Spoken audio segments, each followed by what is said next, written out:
ዝኸበርኩምን ዝኸበርክንን ተኸታተልቲ መደብ እዋንና ሸሞንተ መጋቢት ዓለም ለኻዊ መዓልቲ ደቂ ኣንስትዮ ክትኮን ከላ ብምልእታ መጋቢት ከዓ ከም ናይ ደቂ ኣንስትዮ ውርሒ ተባሂላ ትፍለጥ።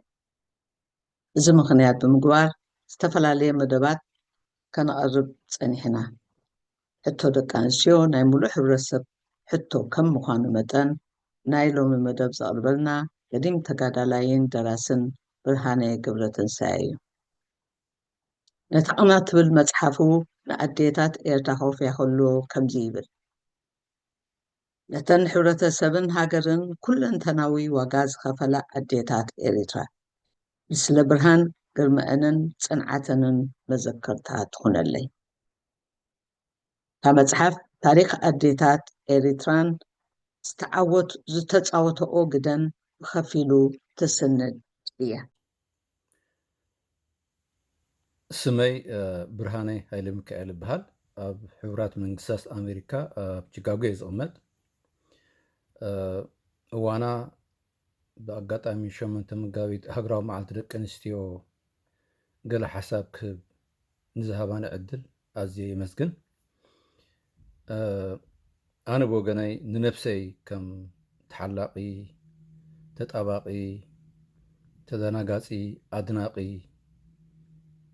ደቂ ኣንስትዮ ስለ ዝሓስባ ብዛዕባ ጉዳይ ደቂ ኣንስትዮ ክለዓል ከሎ ክገልፅ ሓሳበይ ከሳትፍ ብልቢ እየ ዝቕበሎ። ንሱ ጥራሕ ዘይኮነ ከም ኣቦ፣ ከም ውሉድ፣ ከም ሓው፣ ከም በዓል ቤት እውን ይምልከተኒ ማለት እዩ። ጅግንነትን ለውሃትን ፅንዓትን ደቂ ኣንስትዮ ከም ውቅያኖስ ዓሚቕ ስለ ዝኾነ ሰፊሕ ስለ ዝኾነ ኣገዳስ ስለ ዝኾነ ብሓደ መዓልቲ ዝውዳእ ወይ ብሒደት ቃላት ዝግለፅ ኣይኮነን። ኣብ ግዜ ብረታዊ ቃልሲ ይኹን ኣብ ስድራ ቤት ይኹን ኣብ ምእላይ ሕብረተሰብ ይኹን ኣብ ኩሉ መዳያት ጓል ኣንስተይቲ ኣብ ቅድመ ግንባር ተሰሊፋ እያ ትስዋዕ፣ ትፀንዕ፣ ትቃለስ፣ ስድራ ቤት ትሕብሕብ፣ ሃገር ትሃንፅ፣ ሽግራት ትፈትሕ። እዚ እቲ ኣበርክቶ ደቂ ኣንስትዮ ማለት እዩ። ተራ ደቂ ኣንስትዮ ኣብ ሕብረተሰብ ኣብ ስድራ ቤት እውን ኣደ፣ ሓፍቲ፣ ጓል ከም ፅንዕቲ፣ ከም ሓርበኛ፣ ከም መብራህቲ፣ ከም ገዛ፣ ከም ፅላል፣ ዕምበባ፣ ለውሃት ብዙሖም ዝገልፅዋ። ኣነ ብወገነይ ግን እዚ ዝተባሃለ እኹል ስለ ዘይኮነ ጓል ኣንስተይቲ ኣብ ስድራ ቤትን ኣብ ሕብረተሰብን ኣብ ዕለታዊ መነባብሮናን ሂወት ኢለ እየ ዝገልፃ። ንኣብነት ኣብ መፅሓፈይ ቅናት ገሊፀ ከም ዘለኹ ጅግንነትን ፅንዓትን ምፅማምን ተራን ደቂ ኣንስትዮ ገሊፅካ ዝውዳእ ኣይኮነን። ብፍላይ ኣብ ሕብረተሰብ ኤርትራ ፍሉይ መዘና ዘይብሉ ኣበርክቶ እዩ ዘለዎን። ስለዚ ብዙሕ ተገሊፁ እዩ። ብመጠንቲ ደቂ ኣንስትዮ ዘበርክቶ ግን እኹል እዩ ክበል ኣይክእልኒ። ስለዚ ኣደ እንተደኣ ዘይሃልያ ኣብቲ ሕብረተሰብ ወይ ኣብ ስድራ ቤት እቲ ገዛ ፀልማት እዩ። እንተሪእናዮ ኣቦታትና ኣብ ማሕረስ ኣብ ስራሕ ውዒሎም ክመፁ ከለዉ ቅድሚ ናብ ገዛ ምእታዎም ኣቱም ቆልዑ ኣዲኹም ዳ የላ እንድያ ኢሎም ኣብ ኣፍ ደገ እዮም ጠጠው ዝብሉ። ዋላ ምግቢ እንከሎ ዋላ ዝስተ ከሎ እታ ኣደ እንድሕር ዘይሃልያ እቲ ገዛ ሙላእ ኣይኮነን፣ ጎደሎ እዩ። ስለዚ ኣደ ክሳብ ክንደይ ኣገዳሲት ምዃና ኣብ ሕብረተሰብ ወይ ኣብ ስድራ ቤት በዚ ክንገልፆ ንኽእልና ማለት እዩ። ግዳ ሓቂ ንምዝራብ ተራ ናይ ኣቦታት ኣቃሊልካ ዝርአ ኣይኮነን። ኣደ ግን ደቃ ኣብ ቤት ትምህርቲ ውዒሎም ደቃ ኣብ ስራሕ ውዒሎም ክመፁ ከለዉ ተቐዳዲሞም መዕጉቲ ናይ ኣዲኦም፣ ሕቑፊ ናይ ኣዲኦም፣ መሶብ ናይ ኣዲኦም እዮም ዝደልዩ። ካልእ ኣበርክቶ ናይ ኣዴ ክርአ እንከሎ ንኣብነት ኣብ ዘለኹ ሃገር ኣብ ኣሜሪካ ፉል ታይም ሰራሕተኛ ማለት 40 ሰዓት ትሰርሕ ኣብ ሰሙን እንተ ደኣ ኮይኑ እቲ ወዲ ተባዕታይ እታ ጓል እውን 40 ሰዓት ትሰርሕ እንድሕር ኮይና ክልቲኦም ማዕረ 40 ሰዓት ንሕር ሰሪሖም ጓል ኣንስተይቲ ግን ኣብ ልዕሊ እቲ ናይ ወዲ ተባዕታይ ክሳብ 20 ሰዓት ኣብ ሰሙን ደሞዝ ዘይክፈሎ ገንዘብ ዘይክፈሎ ኣብ ምሕብሓብ ስድራ ቤት ምሕፃብ ምኽሻን መግቢ ምንፃፍ ካልእ ዝኣመሰሉ ጉዳያት ተወሳኺ ሰዓታት ከም ትሰርሕ እዩ ኣብቲ መፅናዕቲ ዝረጋግፆ ማለት እዩ። ስለዚ ጓል ኣንስተይቲ ብኩሉ መምዘኒታት ክትከብር ክትመሃር እዩ ዘለዋ ማለት እዩ።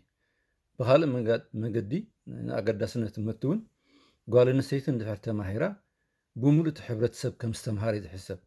ወዲ እንድሕር ተማሂሩ ግን እቲ ሓደ ስድራ ቤት ከም ዝተምሃረ እዩ ዝሕሰብ። ስለዚ ጓል ኣንስተይቲ እንድሕር ሓይማ ኩሉ እቲ ስድራ ቤት ጥዕና ኣይክረክብን እዩ። ጓል ኣንስተይቲ እንድሕር ዘይተማሂራ እቲ ስድራ ቤት ክመሃር ኣይክእልን እዩ። ህፃናት ትምህርቲ ቅድሚ ምጅማሮም ኣደ እያ ትምህሮም ኣቦውን ክምህሮም ይኽእል ግን ኣብታ ገዛ እዮም ዝመሃሩ ማለት እዩ። ስለዚ እዚ እቲ ኣገዳስነት ናይ ኣደ ኣብ ሕብረተሰብ ኣብ ስድራ ቤት ክሳብ ክንደይ ዓብዪ ምዃኑ መዘና ከም ዘይብሉ ክግለፅ ካል ማለት እዩ። ብኣንፃር ናይዚ ግን ብዛዕባ ናይ ኤርትራ ክንጥቅስ ከለና ብመጠን እቲ ጓል ኣንስተይቲ ኣብ ሕብረተሰብን ኣብ ስድራ ቤትን ኣብ ሃገርን ዘለዎ ኣበርክቶ ብዙሕ ፀገማት ኣብዚ እዋን እዚ የጋጥማሎ ማለት እዩ።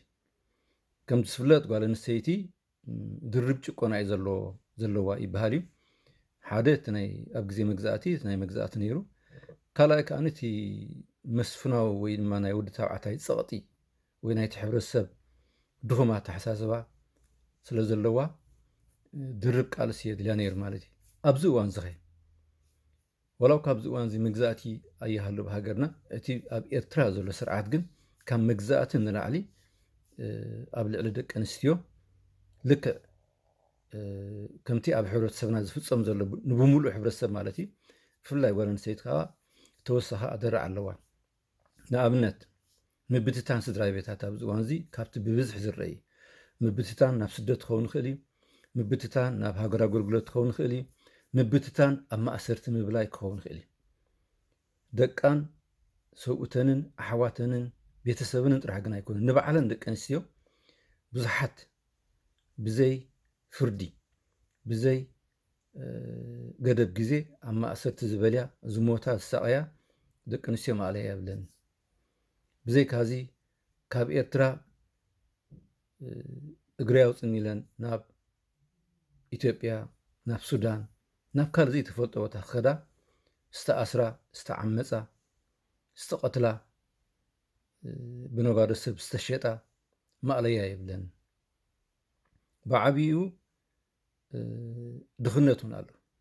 ድኽነት ኣሎ፣ ፅምዋ ኣሎ፣ ግድድ ሃገር ኣገልግሎት ኣሎ። ብዙሓት መንእሰያት ትሕቲ ዕድመ ኣብዚ እዋን እዚ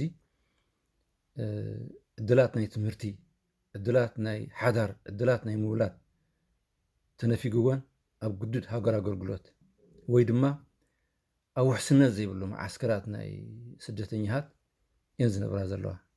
ብዙሓት ደቂ ኣንስትዮ ከዓ ኣይካብ ሰብኡተን ኣይካብ ደቀን ብፅሙና ዝነብዓ ዝሓዝና ጠዋርስ ኢነን ብስቃይ ዝነብራ ብዙሓት እየን እንተላይ ኣብ ስደት ማለት እዩ። ኣብ ስደት እውን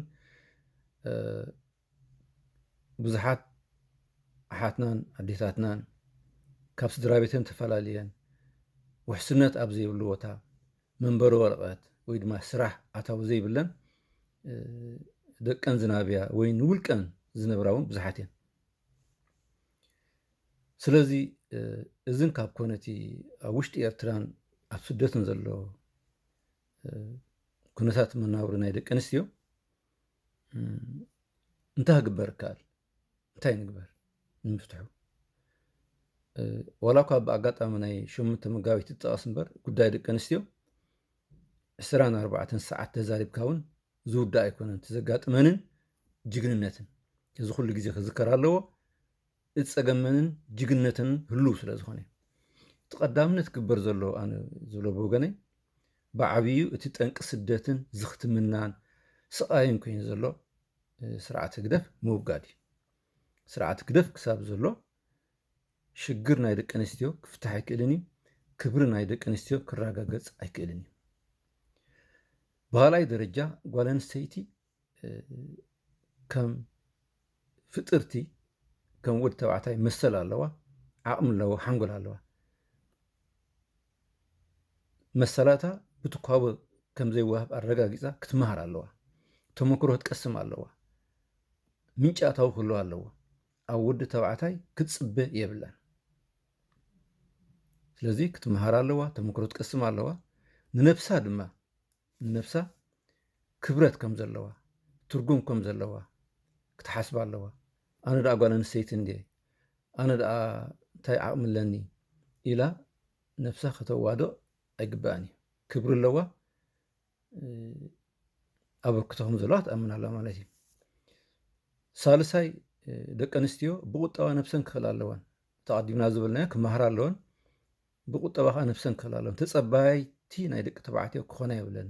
ምክንያቱ ተፀበይቲ ናይ ደቂ ተባዕትዮ እንተኮይነን ኩሉ ግዜ ኣብ ምምሽኻንን ዝወርደን ኣደራዕ ኣብ ምምካትን ኣይክእላን እየን። ካልእ ደቂ ተባዕትዮ ንገዛእ ርእስና ኣብ ልዕሊ ደቂ ኣንስትዮ ዝወርድ ግፍዒ ንባዕልና ገበናት ኣብ ምፍፃም ካብ ምፍፃም ክንቁጠብ ኣለና።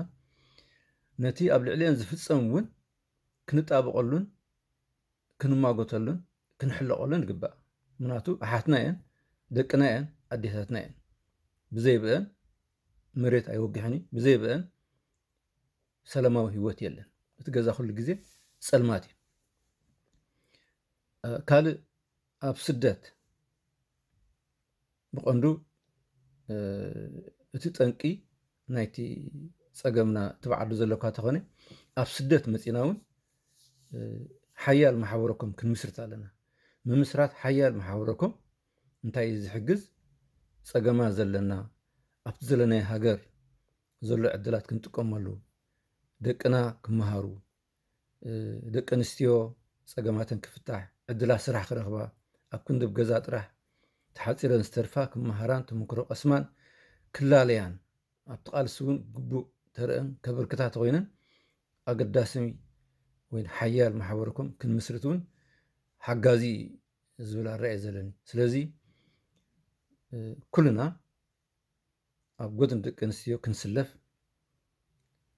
ፀገማተን ክንፈትሕ፣ ብዓብዪ ከዓ ሽግና ክንፈትሕ ክንቃለስ ኣለና። ስለዚ ኣጀኹን ክወግሕ እዩ። ብርሃን ኣሎ ቅድሚኽን። ዘጋጥመክን ፀገማት ከዓኒ ኣብ ክንዲ ኣብ ነብስኽን ገርክን ኣብ ዘየድሊ ሕማምን ስቃይን ሽግርን ትወድቃ ንዝምልከቶ ኣካል ከተማኽራ፣ ሞራልክን ከይውደቅክን ንናሓድሕድክን ተመክሮ ትቀሳሰማ ይግባእ። ስለዚ የቐኒየለይ ደግሜ ንዝተዋሃበኒ የመስግን።